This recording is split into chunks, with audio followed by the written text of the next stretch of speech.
Fala pessoal, sejam bem-vindos a mais um vídeo aqui no canal. No vídeo de hoje nós vamos falar sobre a aceleração.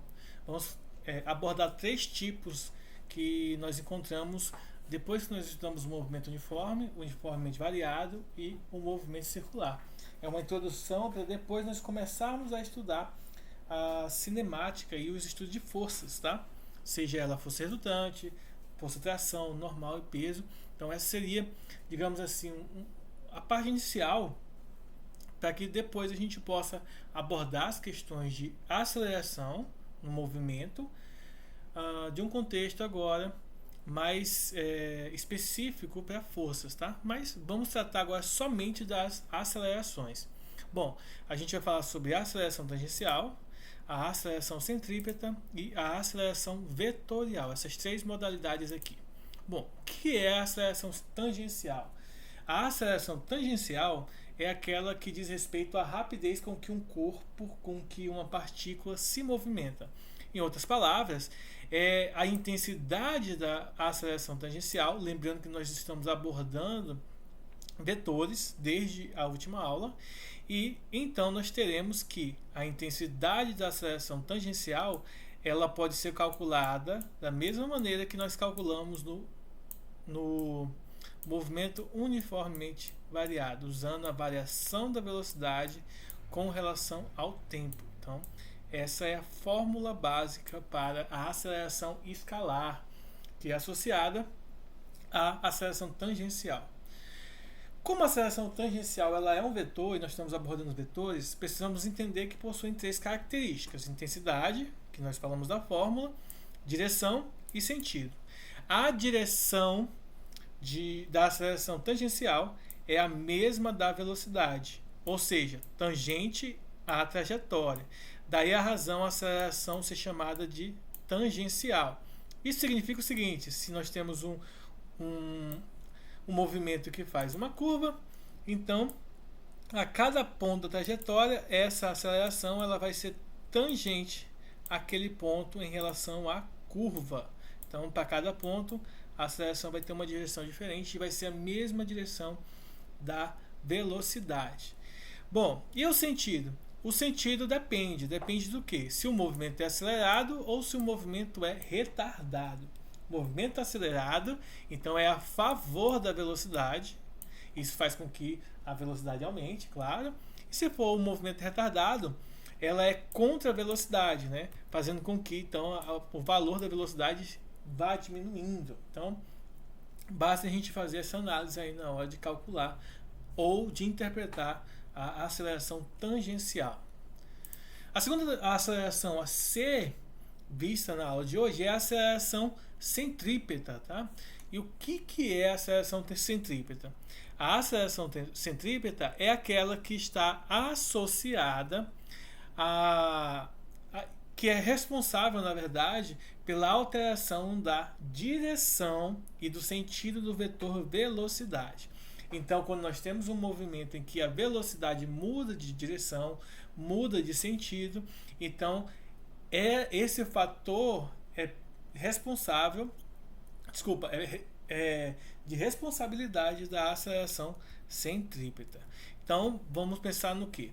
Primeiro, a aceleração centrípeta ela tem como fórmula para sua intensidade as fórmulas do movimento circular uniforme, que nós temos aí vídeo no canal que vai abordar esse tema aqui do movimento circular uniforme. Na verdade tem uns 3 vídeos aí, dá uma pesquisadinha no canal, dá uma procurada e vai lá tirar suas dúvidas, ok? Então, a aceleração centrípeta ela é calculada como sendo a velocidade escalar ao quadrado dividido pelo raio, ou pode ser calculada pela velocidade, esse ômega é a velocidade angular, tá? Ao quadrado vezes o raio. Então, uma dessas duas fórmulas pode ser utilizada para calcular a aceleração centrípeta. E de quebra, como que eu identifico a direção da aceleração centrípeta? Seguinte, dado o movimento, né, que faz curva, já que nós estamos associando ao movimento circular, centrípeta, que de certa forma está apontando aí para o centro da curva, né? Isso já diz respeito ao sentido dela. Ela vai ter uma característica importante. A velocidade em cada ponto ela possui a direção tangencial em relação à curva. Já a aceleração centrípeta ela sempre vai apontar para o centro da curva, para o centro da circunferência, que poderia ser modelada pela curva. Uma coisa interessante com isso é que ela é sempre perpendicular à velocidade, tá bom?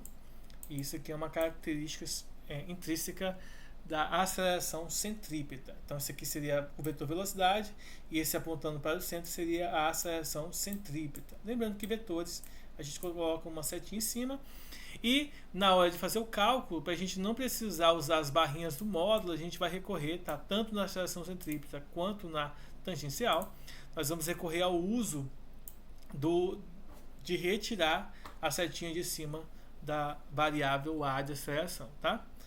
Bom, terceiro ponto que nós temos que abordar é a aceleração tangencial. Então, no movimento, nós vamos constatar, por exemplo, que ao formar uma curva, né, ao fazer uma curva, nós vamos identificar umas coisas interessantes. Primeiro, o vetor, a aceleração centrípeta vai apontar para o centro.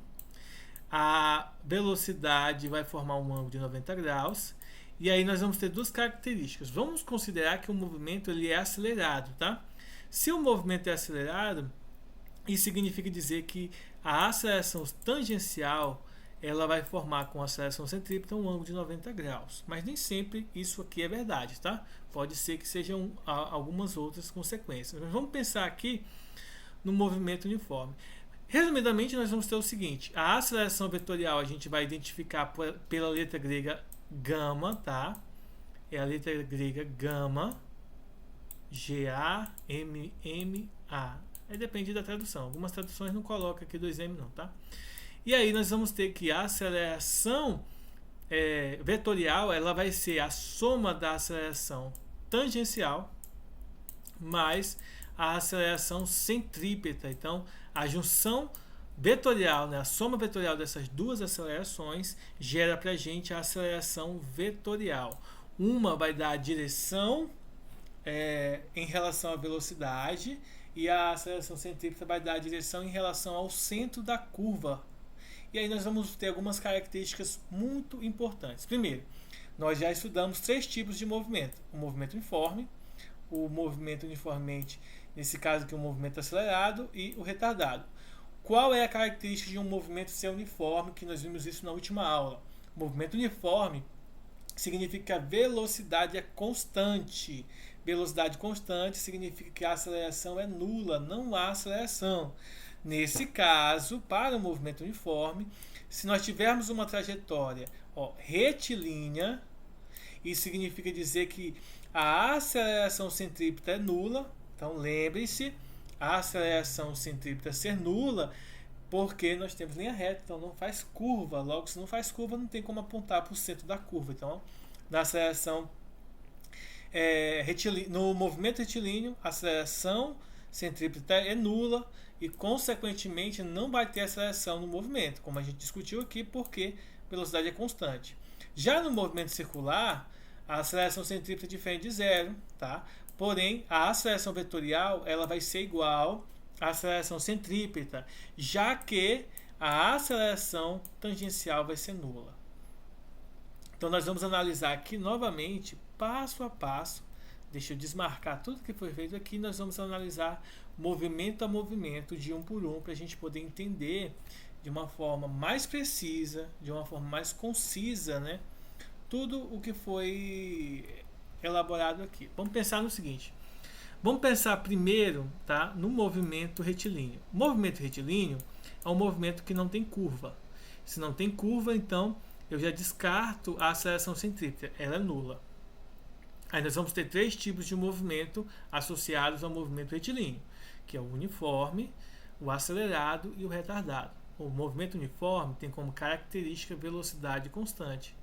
Velocidade constante significa dizer que a velocidade não aumenta nem diminui. Retornando aqui à aceleração tangencial, nós definimos ela como sendo a rapidez com que um objeto, com um corpo móvel, ele aumenta ou diminui sua velocidade. Ora, Se o movimento é constante, então a aceleração tangencial aqui, ó, é nula no movimento uniforme, tá bom? E aí, como a aceleração centrípeta também é zero, então 0 mais 0 é zero. Então, a aceleração vetorial no movimento uniforme, retilíneo uniforme, é zero. Agora, analisando o movimento acelerado, é um movimento em que a aceleração provoca um aumento de velocidade. Isso daqui significa dizer que a velocidade está aumentando. Simples. Então nós temos que observar o quê? Primeiro, se o movimento é retilíneo, a aceleração centrípeta é nula, então a aceleração vetorial vai ser somente a aceleração tangencial, porque a centrípeta vai ser zero. Um outro ponto a destacar aqui, tá, é que a aceleração tangencial ela é a favor da velocidade, porque o movimento é acelerado, que foi discutido anteriormente lá no primeiro slide. Agora, vamos analisar o seguinte. Se o movimento é retardado, então a velocidade está diminuindo, ela é decrescente. E, por consequência, como a aceleração centrípeta ela é nula, continua sendo somente a aceleração tangencial aqui no nosso movimento. Bom, então a gente analisou aí o movimento retilíneo, quando ele é uniforme, acelerado e retardado.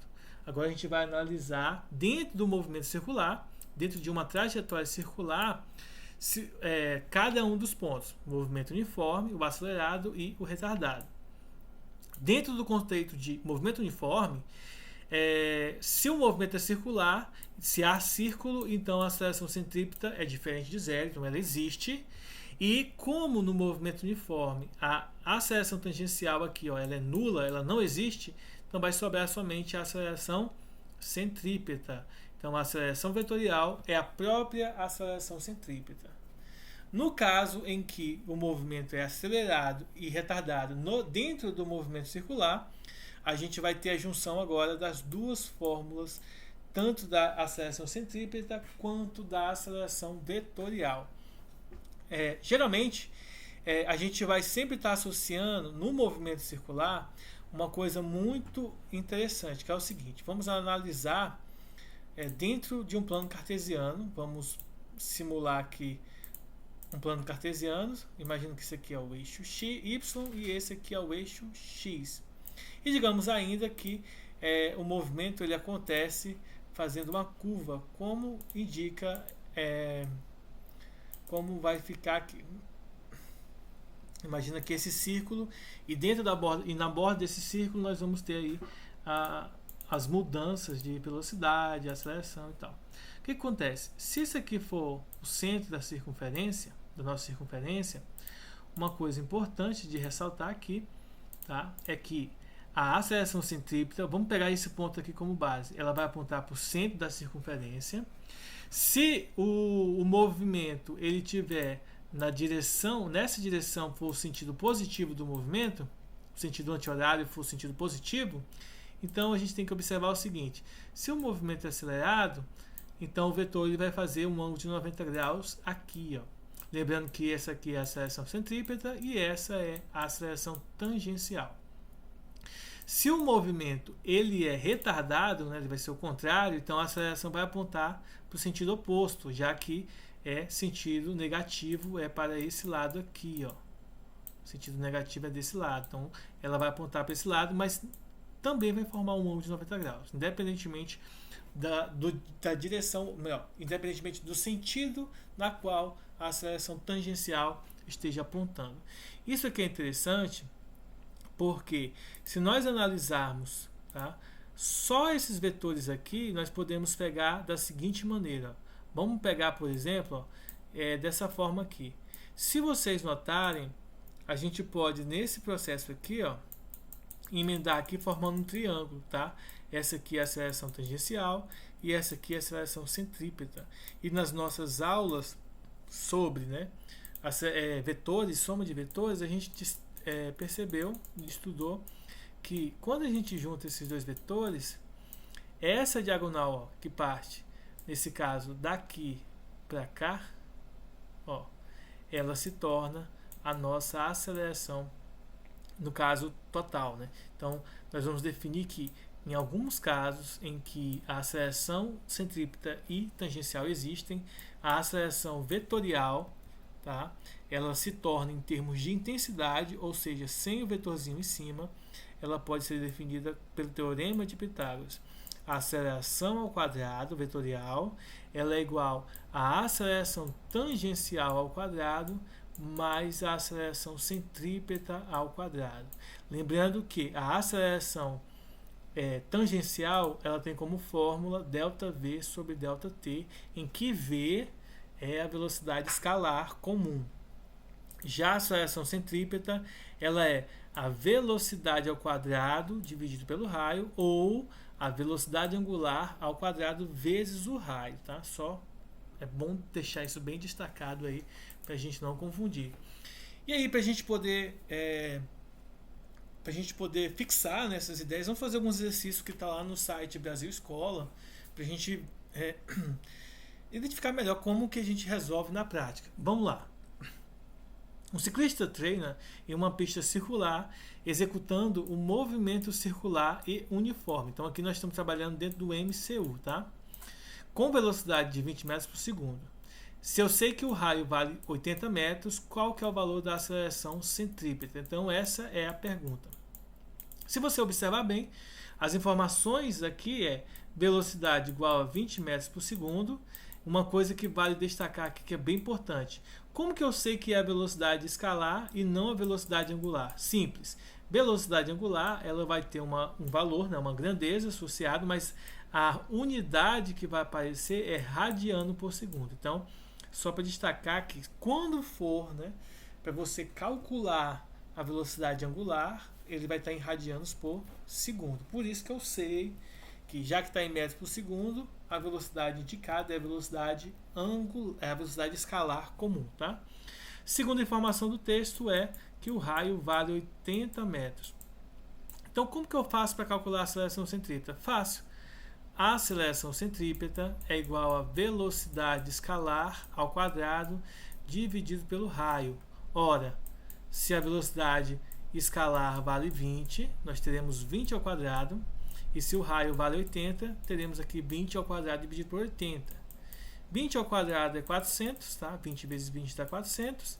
E dividido por 80, nós vamos simplificar os zeros. 40 dividido para 5 é igual a 40 dividido para 8 é igual a 5 metros por segundo ao quadrado.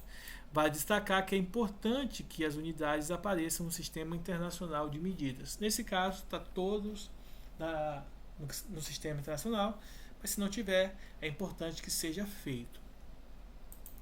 Segundo exemplo, um objeto realiza um movimento circular uniforme, numa circunferência cujo raio é 100 centímetros, com a aceleração centrípeta igual a 4.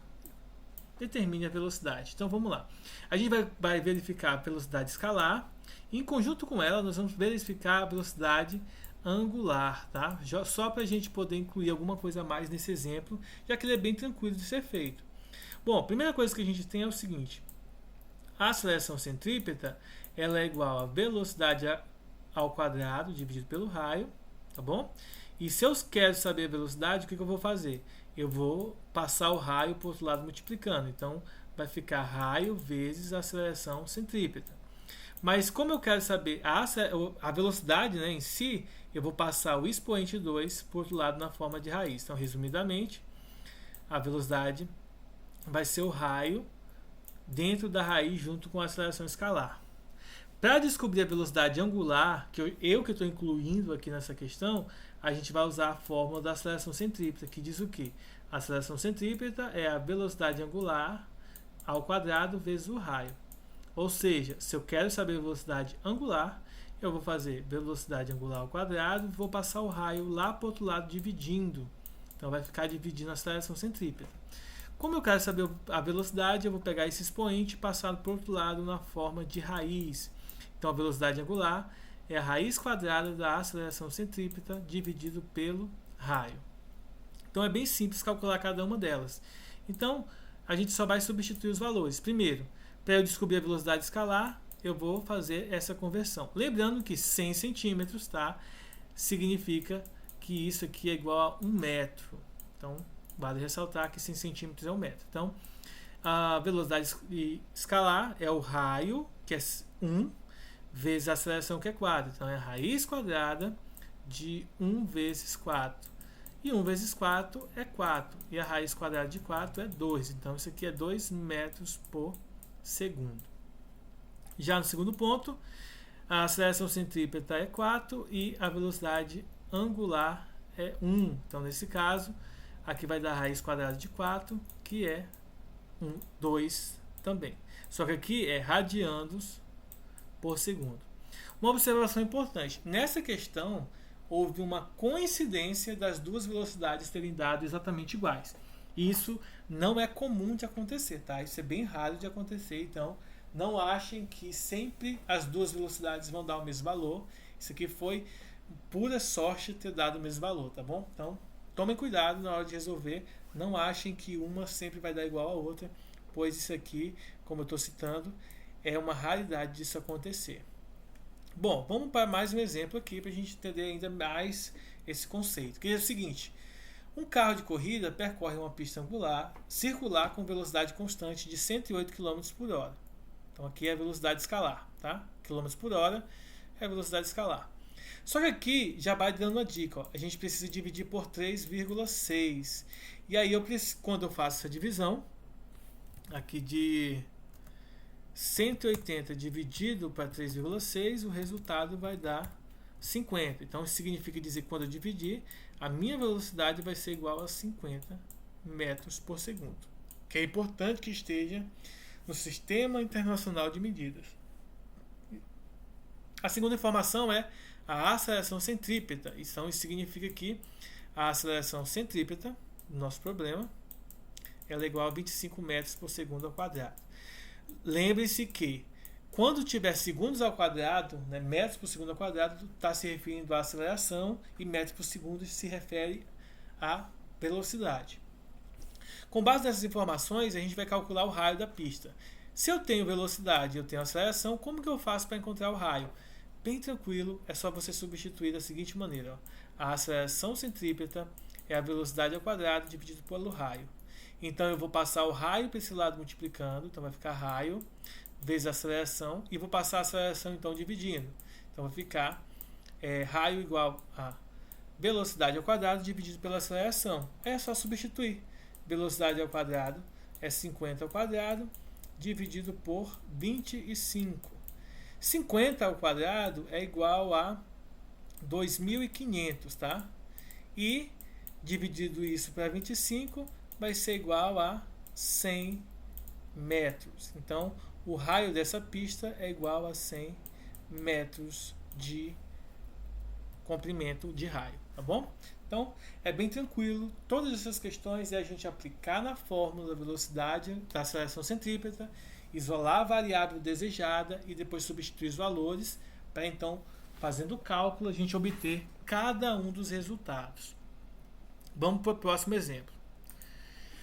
Bom, o próximo exemplo é um exemplo que vai envolver as duas velocidades. A velocidade tangencial, a centrípeta e desculpa, não é velocidade, é a aceleração vetorial, centrípeta e aceleração vetorial tangencial. Então vamos lá.